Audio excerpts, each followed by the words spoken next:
And a good Monday to you. Welcome on in to Lunch with Claibs and Joe, powered by Gray Bar, driven by Munganass St. Louis Acura here on Claibs Online. I'm Joe Roderick, joined alongside by Mike Claiborne and Claibs. Today, it's a full hour-long breakdown of the Battlehawks' first game of the season from this past weekend. Yeah, let me know how that turns out. Yeah, no, April Fools, I'll go Claibs. online No, to watch I it. didn't even know they were playing actually until about Saturday morning. Was going through a list of all of the different things that were on TV that day, and had a buddy text me that, oh yeah, Battlehawks play. Had no idea. Knew they were playing at the Dome this Saturday. Had absolutely no idea that the UFL was opening up. So just kind of goes to show you the marketing that they're doing around town. Well, I don't want to get on another organization and how they do things, because that wouldn't be fair. But I'm not really that interested in it, so it wouldn't really affect me either way. Just same with soccer. I don't. You don't want to dive into STL City either then That'll today? never happen. That'll Yeah. never happen. No. Cardinals open up the season only winning one of the first four games in Los Angeles against the Dodgers. There's a lot of fans out there that feel like the sky is falling already, but in reality, I mean, the Dodgers are going to win a lot of series against a lot of teams this year. My God, that team is built for a long playoff run, and they are scary from the get-go. They really are. That 1, 2, and 3 in their lineup, I've never seen anything like it. And you can't pitch around them. And we really kind of kept Ohtani in check for the most part. At least the Cardinals did. But Mookie Betts was just killing the Cardinals, as does Freddie Freeman. Doesn't make a difference what uniform either one of those guys are in. But it was, you're really one pitch away from having a split. The first two games, you just overwhelmed. But yesterday, if you weren't short in the bullpen, John King would have never thrown a hanging slider. John King would have been here. But they had their chances early. I mean, they had a lot of chances to really break that game open, but when you play in the Dodgers, you're going to need more than 4 runs to beat them. Yeah, it seemed like watching it seemed like every damn inning Mookie Betts was up. He was either leading off or he was up if a guy got, I mean, it really felt like they had a lineup of about 5 guys, and Mookie Betts just kept coming up every couple at bats. It was like a re-entry rule where right. you bat this inning, Mookie. I was giving him grief in Dave Roberts yesterday, and I was like, Mookie, you looking tired, man. I'm gonna go over here and talk to Skip, see if we can get you a day off here, man. I mean, and Dave Roberts, who, by the way, was very complimentary of Victor Scott and Mason Wynn. He was just so impressed with those 2 young guys and how well they play in the future that they have. But getting back to the Dodgers, man, they are legit, especially their first 3 guys. And, I think once they have a feel for what they could do in the bottom of the order, because you have a couple little concerns. Max Muncy is he's an interesting offensive player. Kind of reminds you of Kyle Schwarber. Defensively, that's a little bit of a question mark. You have that issue to contend with, and your bullpen is a little shaky, but the problem is they have some guys that will be coming back, and they'll be better on that front. But they don't have many holes in their game. But, I mean, when you spend that kind of money, should you?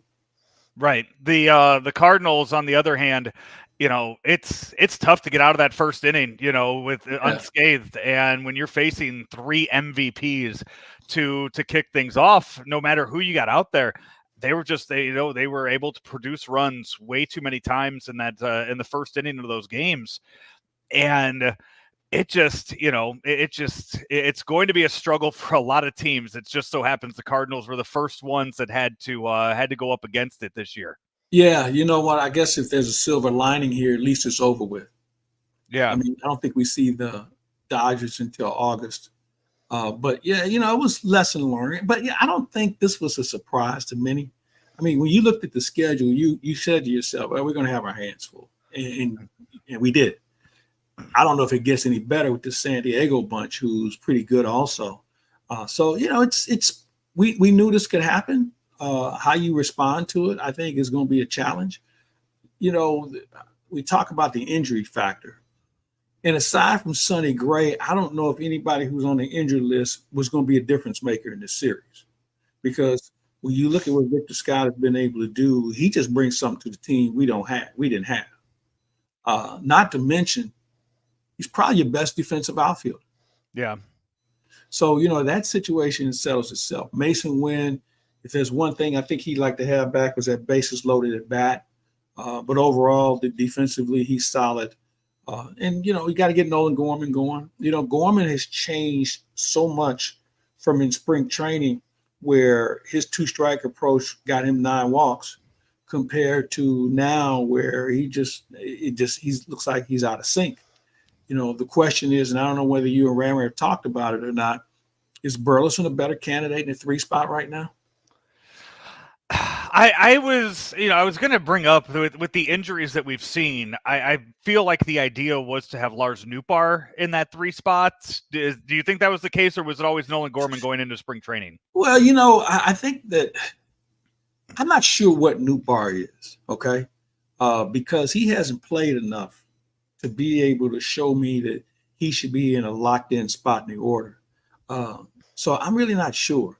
I look at Burleson, who had a very good spring, swinging the bat well right now, doesn't strike out a lot. I think he would be more prototypical to be put in that spot.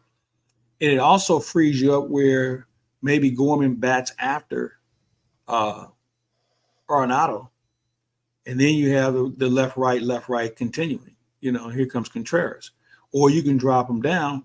But, it's one series. There's a lot of things that go on. I think my concern is in a 4-game series, he struck out 9 times. So that's something you have to be concerned about compared to spring training where, he, like I said, I think he had 14 strikeouts and 9 walks. And for him, that's a lot. That's a lot. That's a good sign. My biggest concern through the weekend, and this is something that you and I touched on a lot in spring training and in the offseason, is the availability of Ryan Helsley. He didn't pitch in game 1 or game 2, threw 27 pitches on Saturday night, which is that's not an extreme amount of pitches for a relief pitcher to throw, and then was immediately unavailable on Sunday. After we hear that's all not true. That's not true. He would have had the 9. Okay, so the TV broadcast multiple times talked about him not being available. That's not last night. Ali mentioned that after the game. Okay, that Helsley said he can give you the 9. Okay, so that was going back to that's how it used to be. Yeah, and that's probably what they assumed. But I talked to Ali after the game and with some of the writers, and he said that Helsley was available for the 9. Okay, so that was something that on the TV broadcast, which was an ESPN broadcast last night, they had mentioned that Helsley was not available in the game, talking about how depleted both bullpens were. So glad that was cleared up. So as of tonight, then everybody ready to go. I did 2 games in, 2 appearances in. I liked what I've seen out of Giovanni Gallegos. I like what I see out of him and Palante, who at one point I thought was going to have a hard time making this team. But he's come in and give you. He told Ali yesterday, he said he can go out for another inning. He felt good. And the way he carves up left-handers, why not run him out there? The unfortunate thing was you didn't have Hernandez. Now, granted, he was available, but in that high leverage situation, I think he would have been better served in being in one of the blowout games in game 1 or 2 just to get his feet under him. But you know what? It's a long season, and you're going to have those moments. And it's something you and I talked about a lot in the offseason, how you're going to have basically 2 sets of a bullpen. You're going to have at least 3 to 4 guys available to you every night. Yeah. Which means somebody's going to be off, somebody's going to be on, somebody's going to have to come in and get you, maybe a couple of extra outs somewhere along the way. But you know what? It's a feel-out process. Both teams, like you said, were caught short yesterday as far as bullpen relief. We just had a guy who hung one, and that's the difference in the game. And on top, I mentioned it was an ESPN broadcast as they brought in King and facing Max Muncy. I don't know if you guys had this stat. They had talked about the fact that Max Muncy had the lowest batting average against left-handed relief pitchers in all of 2023. So they set the table for him to homer in that first at bat. I think he only had like 28 hits against lefties all last season. Think about that. Now, here's a guy with a high OPS. But he just doesn't hit lefties well. And you're right. I think maybe a more experienced lefty probably would have given him something that he probably couldn't handle. But like I said, he hung a slider. We're talking about a team now is 1-3. The Cardinals open up a 3-game series against the Padres this weekend. Padres now managed by former Cardinal manager Mike Shildt. It's been a few years since Mike Shildt was let go by the Cardinals. What do you think his you know Shildt pretty well? What's his mindset coming into this weekend series? How bad does he want these 3 games? Well, I think he would like all 3 games. I think he wants to win like this every night. I don't know. I think it's more of a media concoction of, well, Schulte's going to turn it up a notch because he's playing his old team. Now, Schulte was going to turn it up a notch because he wants to win. I don't know if the real story will ever come out on why he was let go. But you know what? It's water on the bridge. This happens in the business of sport. And good managers, you show me a good manager, I'll show you a good one who's been fired at least once. Yeah. And I think Mike Schilt's a good manager. So I don't think there's going to be any pep talks or anything where he's going to put his foot on the gas pedal, and throw in the fact that, he and Ollie have known each other forever. So this isn't like if Mike Shildt was managing against the Milwaukee Brewers and Pat, whatever his name is, he don't like them. They don't care for each other. So, but when the game is on, you're just trying to win, and you don't really care who's on the other side of the field. The Padres scored 13 runs yesterday. They scored 15 runs in one of their games in South Korea. So that's another lineup too that could put up runs in bunches. Yeah. Even though they lost Juan Soto, they are not lacking in the offensive category and are a pretty good team. And they can pitch a little bit too. I mean, you look at Musgrove, you look at Dylan Cease, you look at Darvish. I mean, that's a pretty good threesome. And I know I'm missing 2 guys. The bullpen is solid. They brought over the Japanese left-hander who was a guy the Cardinals had coveted. So they're not a bad team. I mean, they run out a pretty good everyday lineup. We'll see Kyle Gibson tonight. We saw Steven Matz yesterday. That's Steven Matz. We saw glimpses of it last year. That's the Steven Matz you signed for a 4-year deal. That's the Steven Matz that you were hoping you would get on, that you would be able to put in your rotation. And if he can pitch like that, he'll be just fine this season. The Cardinals will win games that he starts. I would agree with you. He was on. The problem I have with the game now, we reward guys who can go 5 1/3, 5 2/3, and I'm sorry, that's just not enough. I know that the stats say the 3rd time around the order, pitchers get hit more. Okay, maybe so, but man, we're rewarding guys who can give you 5 innings, and that just isn't going to get it. 5 innings or 80 pitches, and I know it's early. I wouldn't expect that to be the case this time next month, but it's a good start for him. I think for his situation with the injuries and obviously pressing to be able to be a bigger contributor, this was a really good effort, especially in how they brought him along slowly in spring training, working on the backfields and, giving him different opportunities. So good step in the right direction. And, I kind of expect the same thing from Kyle Gibson tonight. His last outing against the Cubs, he was lights out. Yep. So let's see if we can roll that into a good outing tonight. Miles Michaelis definitely wants to recover from what took place in his opening day. So, maybe things turn around against San Diego. We'll have Daily Cards Live coming up later on this afternoon. Bob Ramsey and I getting you the Cardinal lineups. Hopefully, these late games kind of plays into or it kind of causes some issues. So let's getting the show out and having lineups already for the game tonight. Do you expect any changes, significant changes, any substitutions from what we saw 3 out of the 4 games in LA? Probably not. I think Ollie wants to have some consistency He got Carp, he got Brandon Crawford some at bats against the Dodgers. And those are the only guys you're really kind of worried about making sure they get some swings, because Herrera's going to play one way or the other, especially against left-handers. So that really doesn't affect you. With regard to Ciani, he's more of a late inning substitution guy. So overall, I think you're going to see this lineup on a fairly regular basis. Yeah, Victor Scott seemed like every time he got on base, he scored runs this past week. That's what you're going to get. He gets out there, and you saw from that first time that he got on base in that opener, you saw and you heard Tyler Glasnow talk about it. He threw that first pitch and ducked because the book's already out. They know if Victor Scott's on base, he's going to try to steal, and they're just kind of, okay, you know what? We're going to throw it, and we're going to hope that something happens along the way. So when you have a pitcher throwing a ball and ducking when the runner's not going, that kind of shows how much of a game changer Victor Scott's going to be on the base paths. Well, there's no doubt that he is an impact guy. And even yesterday, as good as the Dodger pitcher was, when he got on base, his whole demeanor changed with regard to not having to control the whole 9 yards. And I think that's going to happen more. So the question is for you and some of our viewers, at what point does Victor Scott find himself in the leadoff spot?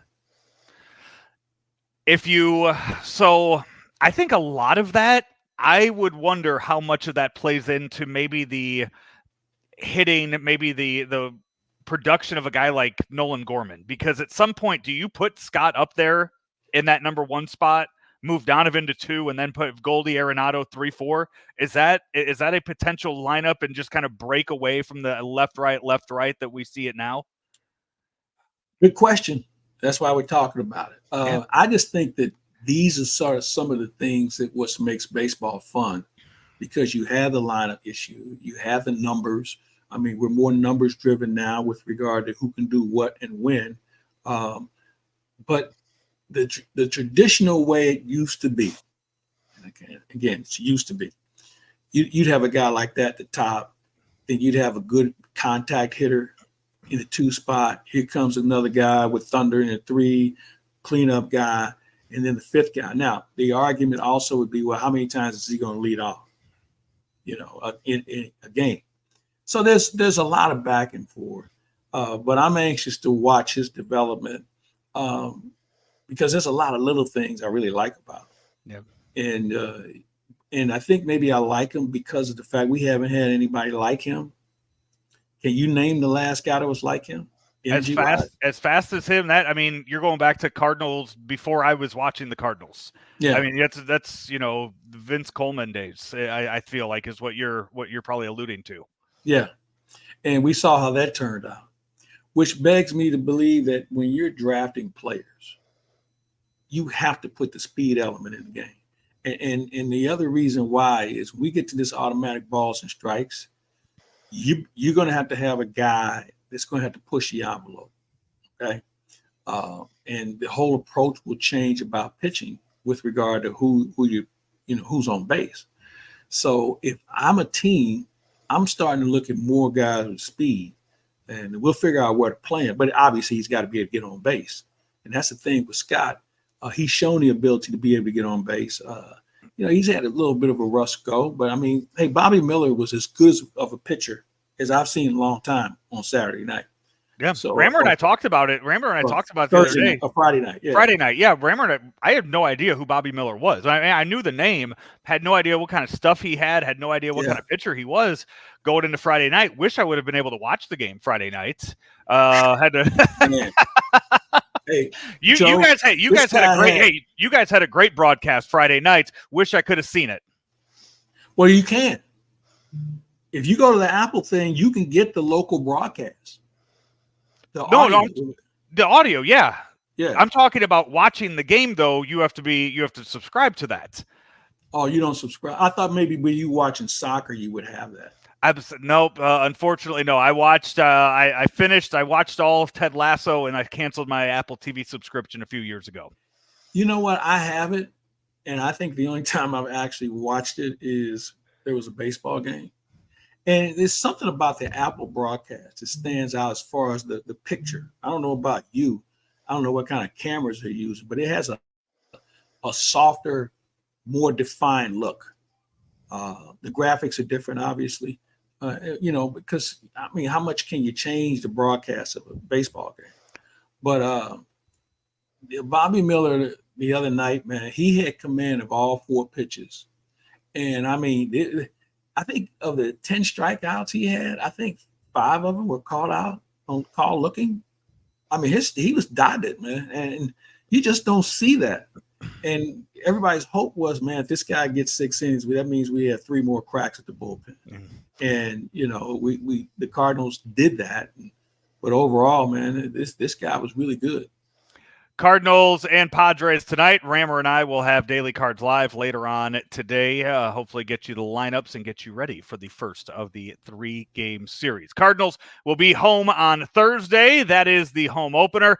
Lots of good giveaways this weekend. We'll be back to talk about the NCAA Final Four after you see this one for the Cardinals will be giving away this weekend. The Cardinals host the Marlins Saturday, April 6th, and that day, 25,000 fans, 16 and up, take home a Cardinals Hall of Fame car parade bobblehead. That's courtesy of Ford. Be surprised at the gates when you get one of the 2 mystery bobbleheads. Will it be Jason Isringhausen, or will it be the secret weapon Jose Oquendo? Find out and get your tickets and more information by going to cardinals.com/promotions.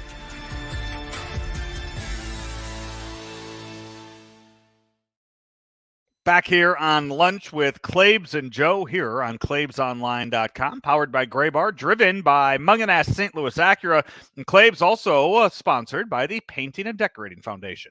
Painting and Decorating Foundation has done so much for so many when it comes to a career. We talk a lot about education and how important it is, but it's not always in the traditional classroom. But when you have the Painting and Decorating Council, they give you a great education as well on a great trade. There are a lot of different things you can learn through them with regard to a career that you can take anywhere, because as we've learned, college isn't for everyone, but certainly if you have a skill set, Painting and Decoration Foundation will certainly bring it out in you. And it's a great program. There's a lot of people who have gone through it, and yeah, you can make 6 figures doing these career opportunities. I would just suggest go online and check them out. Once you see, maybe it'll make a heck of a decision for you where you won't waste money on something you have no desire to be part of. Check out the Painting and Decorating Foundation. I guarantee you, once you see what they're capable of doing, it may be the right thing for you. Claibs, the Final Four is set after this weekend's games, and we are still well on our way to having UConn versus Purdue in the national championship next Monday night in Arizona. But first, UConn has to get by Alabama, and Purdue has to get by North Carolina State, one of the hottest teams that I feel like we've seen in a month of March in a long time. What are they, 11, 12 straight wins right now, as they ran through the ACC tournament and now through the tournament so far in March. It shouldn't be that much of a problem. Both Purdue and UConn, I believe, are 10-point favorites going into their games next weekend. But I don't think I've ever seen anything like what UConn did to Illinois on Saturday night. A 30-0 run. After Illinois fights back, ties the game at 23, UConn goes on a roll of 30 points in a row to just blow the doors off of it. I've never seen that before. Maybe in a 1 versus 16 game. Yeah, but you don't see good teams do that to each other. No. But I've never seen it before. And, I don't know what Brad Underwood could have done. I mean, he was going to go through all his timeouts in a matter of minutes just to slow the pace, try to sub some guys in. And, the thing is with Illinois, I mean, they're athletic. I mean, they're long, and they just couldn't get anything done. It was something, as I said, I've never seen it before. Now that I've seen it, man, I just don't know. Maybe it just tells you how good UConn is. And they continue to just ride the carpet, because they've been good all year. And I think it's going to be hard for them to be beat in this tournament. I mean, I think they match up well with anybody. They can get up and down the floor. And that, plus, here's the other thing. When you go on a 30-0 run, that means you're guarding somebody. And that's something that I think when we talk about UConn, we don't talk enough about how good defensively they are. And I think Illinois will tell you they're pretty good defensively. But I think that's the one X factor that they have that people need to pay more attention to. You say Brad Underwood, there was really nothing he could have done. It seemed to me, as you watched the way that first half went, you watched the way the start of that game went, and then you saw the way they started the second half, their game plan was to attack the rim. Their game plan was to go inside and try to attack inside, and Donovan Clingan was not allowing anybody to score on him on Saturday night. And Brad Underwood was, I don't know if it was stubborn. I don't know if he saw something that he thought that would work, or his coaching staff did. They did not want to change at all their game plan of going in and attacking the basket, and they weren't going to score inside at all with Clingan down there. I was a little surprised that they didn't have a plan B. I guess they felt because of their talent that they were eventually going to break through. And by the time they realized it wasn't going to work, it was too late. But I was a little surprised they didn't have a plan B, especially as I said, with their talent and their ability to shoot the ball. I just don't know. And they'll obviously do some soul searching for a while. I don't know if they'll ever look at the video, but it was one of those things that maybe call it stubborn, whatever. But man, you think at this level you would have an alternative attack. Yeah. The UConn Huskies, by the way, shot 17% from behind the arc, 3 of 17 shooting threes in that game, and still managed to win by 25 points. So if that's the worst game that they're going to play this tournament, I think they can go ahead and cut down the nets on Monday night. Yeah, I agree with you. I'm still looking forward. I still really am looking forward to seeing that UConn and Illinois game, or UConn and Purdue game next Monday, if we can get there to that. And you and I talked about it last week, just seeing Eddie and Clingan down low on the inside. It's going to be, it could possibly be a matchup that we'll talk about, 30 years from now as a classic national championship game. I think of Houston and Georgetown, Ewing against Olajuwon, something along that line. I don't know if those guys are as talented as Olajuwon and Ewing, but we're going to find out. They'll be good. Let's put it this way. They're as talented as anybody, big man in their era. Yeah. As we speak. And, and maybe the big man is coming back. But the big man now is required to play maybe facing the basket a little bit more. But when you get a guy who can post you up and really make it happen and get you in foul trouble, that's a work of art also. So I'm looking forward to that. But I tell you, I'm kind of looking forward to the women's side as well. An elite game this that we saw Saturday night. Zach Edey in that game against Tennessee, Claibs, he 40 points, 16 rebounds last night. 40 points in an Elite Eight game. That you're putting yourself on the map of one of the greatest March Madness games that we've ever seen. Yeah, but the other guy from UT Connect had 37. So, I mean, it was quite a display. But as I was saying, I think I'm even more intrigued with the women's side and what's going on. You have South Carolina, you have LSU, you have Iowa. I mean, all those teams are very good for different reasons. And obviously tonight you have LSU and Iowa in a rematch from last year. And a lot of those players, many of them are back. I'm anxious to see how that turns out. The women's game is really taking advantage of the skill set, and it's created a greater interest, I think, than most people would have thought of. But, and the only problem I have, though, is that the media wants to make the sidebar issues like catfights because they're women, Angel Reese and Caitlin Clark or Kim Mulkey, and her off-court issues. Look, let's get to the game, man. The game's been good. I don't see that same scrutiny held on the men's side with regard to coaches and players and just the things that go on that really don't have anything to do with anything. But I think we got to get out of that and treat these women with the same respect and grandeur that you do the young men with regard to how the games are covered. Yeah, last night you saw North Carolina State and South Carolina punch their ticket to the Final Four. A lot of star power tonight, as you mentioned. LSU takes on Iowa, UConn, and USC. So there's a possibility, Claibs, that we get two schools, both represented on the men's and women's side, in the Final Four, which I know that's happened at least once. It's happened like with one team, UConn going in both the men's and the women's. We've seen that before. I don't know if we've ever seen Duke, two. I think Duke has done it also. Yeah, but I'm saying two in the same year. School, two men and two women's both being represented. Has that happened before? Yeah, Duke. I think Duke did it. I know Central Missouri State did it. They were the first. Two in the same year, though. That's what I'm saying. Both because North Carolina State and UConn will be representing the men's and women's. Like Duke and UConn both had men and women same year. Yeah. Okay. That's the Central Missouri team, for those who may remember, might have been as good a Division II team I've ever seen. And their women were just outstanding. And they came into UMSL one night and they held UMSL scoreless for 12 minutes. I mean, that's how good they were. They had a guy named Ron Nunley who really didn't do much at the next level. But yeah, it's been done at least three times. At least three times.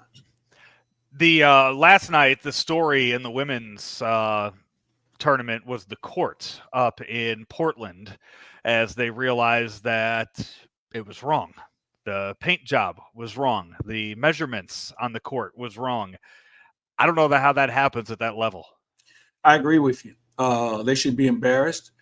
They should be issuing some apologies. You know, the NCAA takes over the buildings, okay? So this is their fault, not the school's fault, not the arena's fault. The NCAA, and here's the best example. You don't see any other logo anywhere on TV other than something that has the NCAA on it, okay?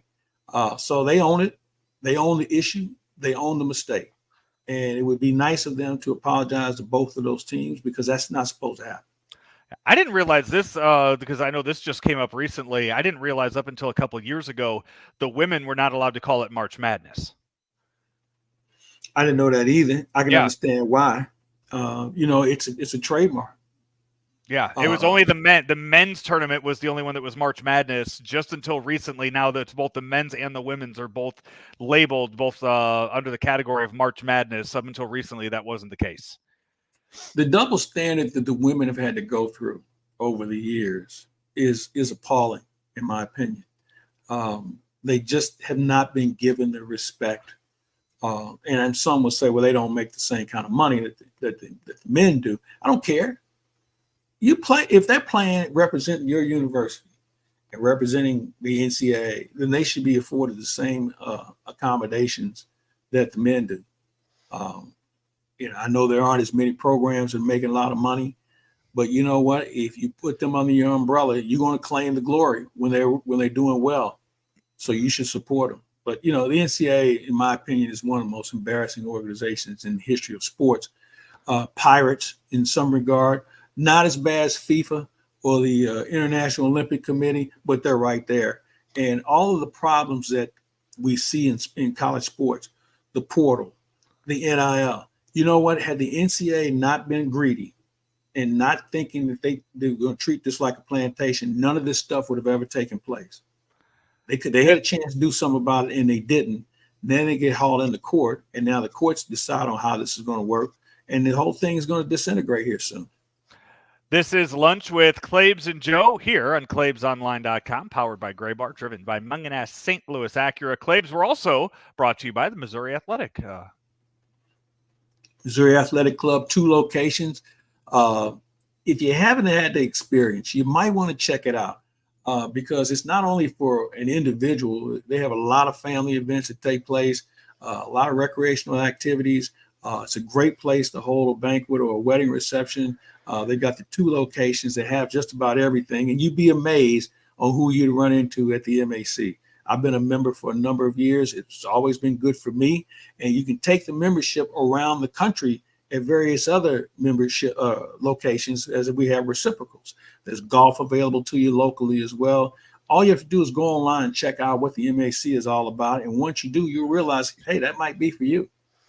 We will be back, wrap up the show right after this. Let me get this straight. Gray Bar is a distributor? Yep. For more than 150 years, we supported electrical and datacom projects all over the country. So you can get me products wherever and whenever I need them? Yep. Thanks to our expansive national logistics network. For any industry? Yep. From construction sites and industrial plants to schools, hospitals, and just about everything in between. So you could say Gray Bar is much more than a distributor. Yep, you could say that. They really do it all. Yep. When you need a hand powering, connecting, or maintaining your operations, join the thousands of professionals who rely on Gray Bar to help keep them up and running. Yep, Gray Bar does that. Final few minutes here of Lunch with Claibs and Joe, powered by Gray Bar, driven by Munganass St. Louis Acura. We'll be out at one of the Munganass locations next week, Claibs, when you are back in town for the Cardinals' first home week of the season. Not sure if we're going to be out in St. Louis Acura or Alton Toyota just yet. Figure out what your schedule looks like on those days and figure out which one's more convenient to you and everything you have going on with the Cardinals now back in action. Blues are getting ready to wind down their season as they have, 8 games left in the regular season. Claims they are 5 points back of a playoff spot as they look to get in that 8th spot. They're currently sitting 9th right now. They have no chance. And I told you that, 3 weeks ago, they weren't going to make the playoffs.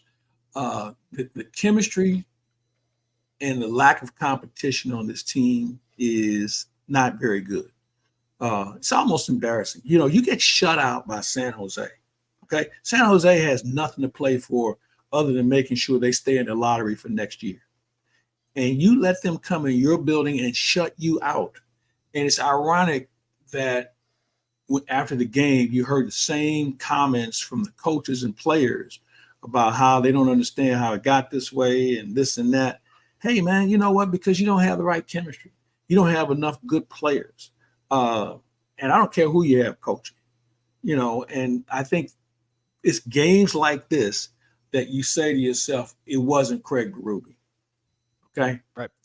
Bannister has done an okay job. I don't think he seals the deal to come back next year. But I think overall, you got some players in that room that you don't need to have there. Yep. There's not enough of a commitment. And they have Edmonton tonight. They'll show up and play Edmonton like it's game 7. But as I told you 3 weeks ago, I don't trust this hockey team. Don't trust them. The game tonight, it starts at 8 o'clock. 8 o'clock local start time, Claibs. And it's on ESPN+. So the women's basketball games are on ESPN. They're putting the hockey game on national TV on ESPN Plus instead of just saying, you know what, we'll take a week off of hockey, have your local broadcast do it. Yeah, I guess at this time of the year, contractually, you only have so many games or so many dates window-wise. And I would think, to your point, with the reduction of college basketball, there should be more open nights on an ESPN schedule. Yeah. But I'm not in charge of programming. I don't know how that works as far as who says what and when. I'm not sure if I want to watch the St. Louis Blues on national TV, consider how they played on Saturday night. Because Edmonton, if they get it rolling, man, it could get out of hand quick. Again, I go back to this, though. We've seen the Blues rebound after having a bad night and all of a sudden look like, they want to play for something. But, at the end of the day, this team isn't good enough to beat anybody in the first round. I mean, they got to make some wholesale adjustments.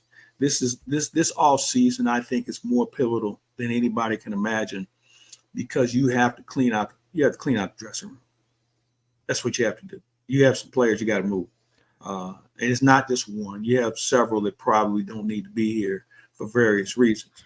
And the other thing is, with all these alleged young prospects coming up, you don't want to expose them to that. It wouldn't be fair. Claibs, before we wrap up here, I know last night it was a Sunday night game. The Cardinals finished up. It was a fairly early night for you guys in L.A. What was the travel like going from L.A. to San Diego last night? You bust down there. Yeah. When did you guys get into San Diego? Like, what's the timeline look like for these players? Give our listeners an idea. We left at 8 o'clock from Dodger Stadium, and I think we roll in to the hotel somewhere around 10:30, 10:15, 10:30. We had Shake Shack on the way down, which is always good. And we got in at a reasonable hour considering the time change. But this has been a grinding run when you think about where we were this time last week flying from Fort Lauderdale to Phoenix, and then trying to get acclimated to the time change there, then leaving Phoenix, hopping a plane to go to LA. The weather was just awful. I mean, we saw more rain than I've ever seen in California. And I don't know what this team's going to look like when we come back home on Thursday, because of the fact we have a 3:00 game. I think we get in around 11:30 that night, and then we have a 3:15 start on with all the everything out, the parade and everything that goes with opening day. It's a grind, and it can be a little bit of a challenge, but I'm anxious to see how guys are going to be prepared for this. But it's been a little bit up and down, that's for sure. Didn't realize you guys flew out of Fort Lauderdale to get out here. Yeah, the reason why we did is because they had the boat show in West Palm Beach, and there were too many private planes there where we couldn't get in. We couldn't get out, so we had to bust down to Fort Lauderdale. All right. I would guess all 26 guys on the roster and the entire broadcast crew and a lot of others are really looking forward to that Friday off day. Yeah, I am. I'm so looking forward to it. I don't even know what I'm going to do. Sleep. No, I want to see my dog. I'm going to get my dog. I have an event. John Jay has a great event that's going to take place on Friday night out in Kirkwood, and I'm going to be involved in that. So I'm going to tell you what it is here in just a second. All right. As you look that up, just want to remind everybody, coming up today and every day this week, Bob Ramsey and I will have Daily Cards live whenever the lineups come out. Also, Claibs, it's something our listeners, and it's one of our most downloaded episodes each and every year. Family Golf and Learning Center on Tree Court Industrial Boulevard. It's for Make-A-Wish Foundation. John Awesome. Jay and several former players and current players will be there. It starts at 5:00. It's a great family event, raising money for a great cause and Make-A-Wish. So I'd love for everybody to come on out and hang out with us. We'll make sure to repeat that again for folks throughout the week. Wednesday, Claibs, I know you're going to be tuned into this, but John Marisek and I will do a WrestleMania preview on Wednesday nights. Usually one of our most downloaded episodes that we put out on Claibs Online each and every year. So that's just to. Where is WrestleMania at this year? Philadelphia at Lincoln Financial. They are 70,000 tickets sold for Saturday and Sunday nights out there. Well, that's a real roll of the dice from a weather standpoint, isn't it? It is, but it's sold out both nights. They the way they build the ring, they'll have the ring covered, so everybody else will be suffer, fine. Yeah, everybody else can suffer, but yeah, The Rock will be out there. He's wrestling on Saturday nights. So it should be a lot of fun. Yeah. So Wednesday night, Thursday, whenever you have a chance to listen to it, let me know your thoughts on the episode that John. Well, I'm going to be a little busy on Wednesday because we have baseball, and Thursday, I'm going to try and tune in. I was going to say, I mean, you could download it as you're flying. You just said you're flying back Wednesday night, Claibs. So there you go. It's going to be up on the website for your flight back Wednesday from San Diego to St. Louis. So I'll download it. Look forward to hearing all about your thoughts on that and your predictions. How many wrestlers do you have on the card? How many bouts do you have on the card? I believe 6 matches one night, 7 the next night. Night 2, I believe, is what they're. So let me ask you something. Yeah. Are there that many quality wrestlers? Yes. Yeah, they are on a sellout streak right now that hasn't been seen since I think the late 90s. Right now, selling out events and just kind of the business and the financials of the business right now are hotter than it's ever been. They're just rolling in money. Big stars and the way that they're going about putting on these live events and the way they're going about putting on these shows right now, they've made a lot of stars. They've made a lot of these guys into stars. And their merchandise and their ticket sales right now are just going nuts. So here's a question for you. Are the working conditions better for the wrestlers? Because there's countless people who try and get into this business, and most of them don't make a lot of money. Mm-hmm. Are we seeing better opportunities for more people to make a legitimate amount of money in this industry? I think right now you're getting 2 different trains of thought with that. So we have AEW has a pay-per-view coming to St. Louis on April 21st. They have a Dynasty pay-per-view that'll be out at Chaffetz. They might sell 6,000 tickets to that. But the wrestlers that are getting paid very well. That's a company that's owned by the Khan family, which multi-billionaire NFL owners, Premier League owners that they have the money to spend on this. Meanwhile, you're getting a company like the WWE, which is selling out 20,000 seat arenas, and as of this weekend, 70,000 for this. They just announced that SummerSlam in August is going to be at the Cleveland Browns Stadium, so that's another 60, 70,000 that they're going to sell for that too. So they know going into it that they're going to sell a lot of tickets to these events without having anything even announced for the card yet. Yeah, but I'm going to go back to my point. If they're making all this dough, and good for them, or the wrestlers sharing in that? I think as far as sharing in it goes, I think that there are the big stars that are making more money than they've ever seen before. And I think there is some trickle down, but I think there's a lot of cases where you can either become a big star and sell a lot of merchandise, or you could just go wrestle and have fun and get your money up front for that and hope that the fans show up and hope that the companies that hire you, they make their money back to be able to profit off of it. I think it's all in the bookers. It's all in the folks that are actually putting on the shows, whether or not they're making money off the events. Well, I hope that everybody is happy. That's all. Yeah. Especially the wrestlers and the fans. Claibs, that's going to do it for our show tonight. Have fun in San Diego. Favorite place to eat in San Diego? That's a good question. Because of our schedule, I don't know if I'm going to have a chance to go anywhere fun. And by the way, I was in LA for 5 days and did not have one good meal. Everywhere I went, there was something that was wrong with it. So I'm kind of in search of a good meal. We're staying at the hotel where we have the baseball winter meetings at, and they have some variety. So I'm going to kind of forage around, see what I can come up with before I head to the ballpark. All right. Well, good luck to you on that quest for your first good meal of the 2024 season. He is Mike Claiborne. I'm Joe Roderick. This has been Lunch with Claibs and Joe, powered by Graybar, driven by Munganast St. Louis Acura, right here on Claibs Online. Munganast St. Louis Acura would like to upgrade your current BEV experience. The new ZDX offers the performance that you expect from Acura, but upgrades your ownership experience with our award-winning team. Whether you're looking for a more convenient charging solution or an upgrade to a new vehicle, come in today and make a reservation for the all-electric ZDX coming soon. Munganast St. Louis Acura, better than ever for you.